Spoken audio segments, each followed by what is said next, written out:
Bonjour, vous sentez que vous êtes des bonnes personnes, des spirituels, non? À chaque fois, vous faites encore des efforts pour aider, pour échanger, pour partager. Est-ce que vous pouvez dire vraiment que les choses vont bien et tout va bien? Pas trop, n'est-ce pas?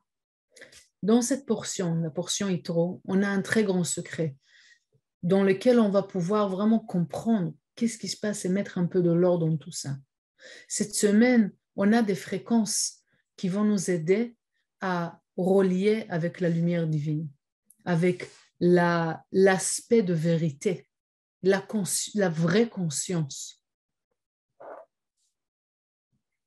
Cette semaine, dans Portion Itro, ça nous relie avec le mont Sinaï et les 10 commandements, ou les 10 paroles, comme c'est dit aussi. Et je suis sûre que vous avez vu des films ou des spectacles qui parlaient sur le mont Sinaï et c'est vraiment beaucoup des effets, beaucoup d'histoires autour, beaucoup de drames autour. Mais la vérité, les kabbalistes nous disent que tout ça n'est pas arrivé. Il n'y a rien qui est tombé du ciel. Mais un pas avant qu'on commence à comprendre un peu plus sur le mont Sinaï. Ce monde physique dans lequel on vit,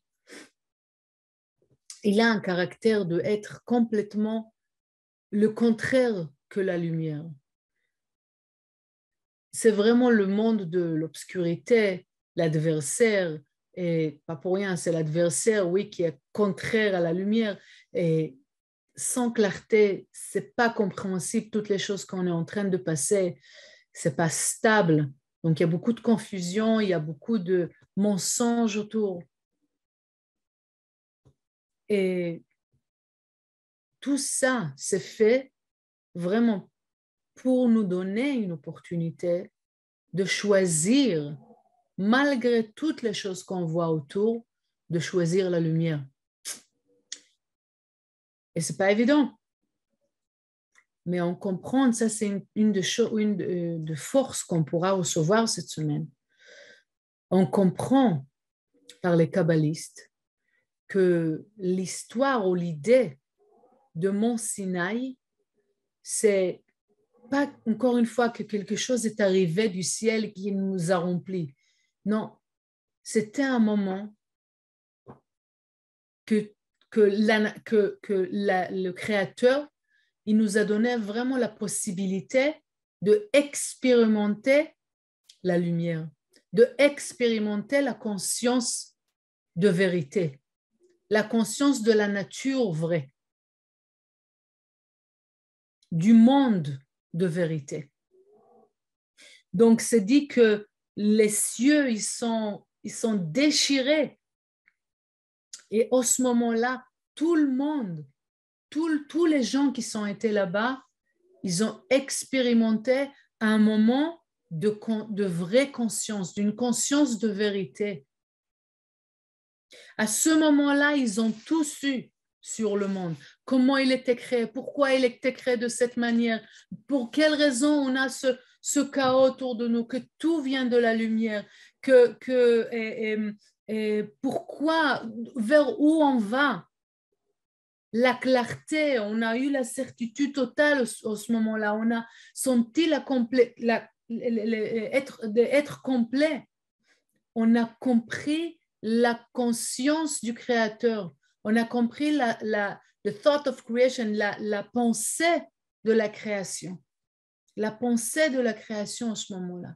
On était complètement unis avec le Créateur, avec la lumière infinie, avec le monde de vérité. C'était un moment d'expérience, que quelque chose s'est ouvert à l'intérieur de toutes les personnes qui sont été là-bas. Et ils ont pu avoir une connexion pure, avec une connexion, une unité pure avec une affinité. Oui. Et tout d'un coup, ils ont tout vu, tout compris, tout était clair. Il n'y avait pas même un petit sentiment de confusion. Tout était clair. Tous les secrets, ils ont été révélés. Il y avait pas de peur. Il n'y avait pas d'hésitation. Il n'y avait pas de doute à ce moment-là. Une unité complète. C'est une force qu'on pourra recevoir pendant cette semaine et pendant ce Shabbat. D'avoir cette aide immense, de se connecter, d'avoir un moment de connexion avec la lumière divine. J'imagine que dans notre vie, on a des glimpses, on a des moments qui sont de cette manière, quand on ressent cette unité avec la lumière, quand on ressent un amour, même s'il n'y a pas quelque chose de spécial qui se passe, quand on ressent la clarté, quand on ressent la certitude.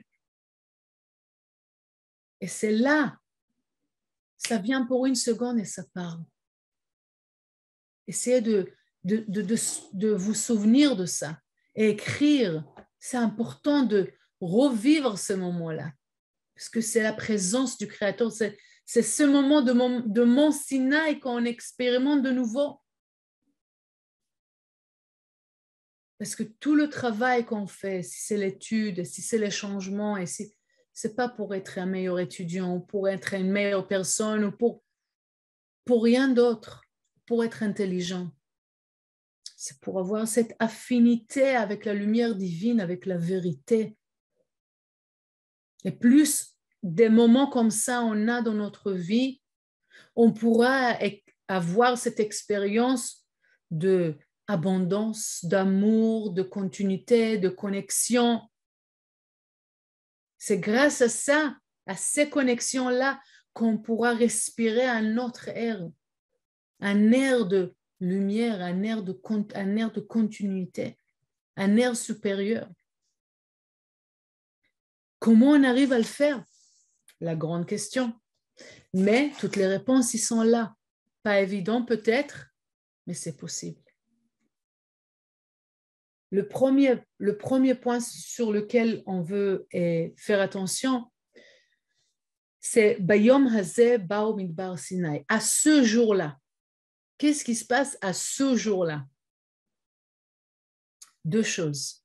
La première, c'est de savoir qu'on ne veut pas continuer à vivre dans ce chaos. On s'est trop habitué au chaos. On est habitué à la limitation. On s'est habitué à la confusion. On s'est habitué à ça. C'est normal pour nous. Vous pouvez réfléchir pour vous-même. À quoi vous êtes habitué dans la vie physique, dans la vie limitée? Toute la liste des choses avec lesquelles vous êtes habitué déjà. Et là, dans cette portion, il y a un jour, depuis que les Israélites ils sortent de l'Égypte, il y a un seul jour que le Créateur ne parle pas avec eux. Pourquoi? Parce qu'ils ont été fatigués. Ils ont été fatigués de quoi? Ils ont été fatigués de la conscience limitée. Et on apprend de là qu'on ne veut pas accepter ce chaos. Ça suffit, on ne veut plus avoir un chaos. On ne veut plus vivre dans ces limitations.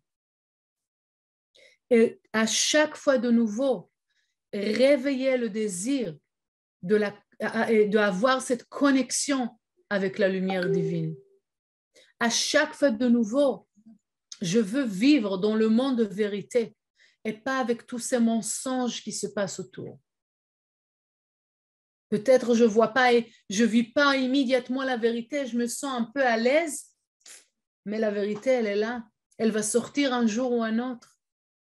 On peut pas on peut pas cacher la vérité. Un jour, elle va se dévoiler. Donc, il vaut mieux vivre dans un monde de vérité. C'est plus clean, c'est plus, comment dire, léger. On peut avancer comme ça. Donc, la première chose, c'est de redemander qu'on veut vivre dans ce monde de vérité. On ne veut pas continuer à accepter l'obscurité et les peurs et la confusion et le chaos qui se passe autour de nous. Il est là, ok, on n'a pas besoin de se raconter des histoires, il est là, mais même si j'avance dans ma vie, je veux demander à ce moment-là, je veux connecter avec la vérité. Je ne veux pas croire à tous ces mensonges et à ce chaos. Le deuxième point qu'on veut apprendre de ce jour-là, parce que quand même, c'est de ce jour-là que le Créateur, il n'a pas parlé avec eux. La lumière, elle était à l'air de ne pas être présente. C'est de là qu'on apprend tout ça. Ça veut dire que le moment, il est très important. Il est très important parce que ça commence avec le désir qui se réveille à chaque fois de nouveau. Et on doit comprendre de ça en plus, qu'à chaque fois de nouveau, on doit créer une nouvelle lumière. J'explique. À chaque fois qu'on comprend un concept, on écoute maintenant cette lumière, cette énergie, elle pénètre à l'intérieur de nous. On va lire le Zohar, les lettres et l'énergie des lettres, elle va rentrer à l'intérieur de nous. Et ensuite, elle va être capturée dans ce monde physique. Elle sera déjà de ce monde. Donc, cette énergie, elle nous a aidés quand on a révélé la lumière, quand on a révélé cette énergie, mais ensuite, elle ne peut plus nous aider parce qu'elle est déjà de ce monde. Ça ne peut pas nous aider à se révéler, à s'élever et reconnecter avec la vérité. Qu'est-ce qu'on doit faire? De nouveau, j'étudie comme c'était la première fois. Je scanne pour la première fois. Et c'est là que la révélation de la lumière, à chaque fois, elle va être nouvelle. La lumière, elle va descendre, elle va pénétrer. Et de nouveau, il faudra créer une nouvelle énergie. Donc, toutes les choses que j'ai fait hier, et on peut se raconter tous les efforts que j'ai fait hier ou avant-hier ou l'année dernière ou il y a 10 ans. C'est fini, ça nous a servi à l'époque, ou hier ou avant-hier, et maintenant il faut reproduire une nouvelle lumière. À chaque fois, reproduire une nouvelle lumière. Apprendre comme quelque chose, et je ressens que c'est la première fois que je l'apprends. Je lis le Zohar, je scanne les lettres qui sont un outil incroyable pour passer la lumière de l'infini et nous connecter, nous ramener vers le monde infini. Okay? Ça nous porte vers le monde infini. Mais dès que j'ai lu une fois, finito la commedia. Cette énergie, elle m'a servi et c'est tout. Je dois reproduire une nouvelle lumière. Donc, vous pouvez penser à ce moment-là à tous les efforts que vous avez faits, mais soyez conscient que vous avez fait tout ça pour pouvoir avancer hier et avant-hier, il y a 10 ans, il y a 1 an. Demain, il faut produire quelque chose de nouveau. Une nouvelle étude, une nouvelle connexion, une nouvelle manière de faire, une nouvelle manière de connecter avec le Zohar, un nouveau partage, une nouvelle chose à changer à l'intérieur de moi. Et c'est comme ça que je pourrais continuer à s'élever, à connecter, à garder cette connexion avec le monde de vérité. Et la dernière chose, c'est à chaque fois qu'on utilise les outils, de voir la source en face de nous.